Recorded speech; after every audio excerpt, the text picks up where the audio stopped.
तरुअर फल नहीं खात है, सरवर पिए न पानी।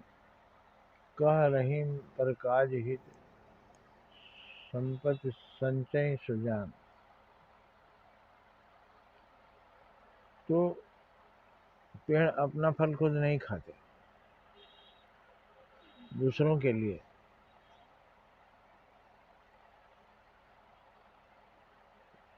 और सरोवर अपना पानी खुद नहीं पीता, वो प्यासों के लिए।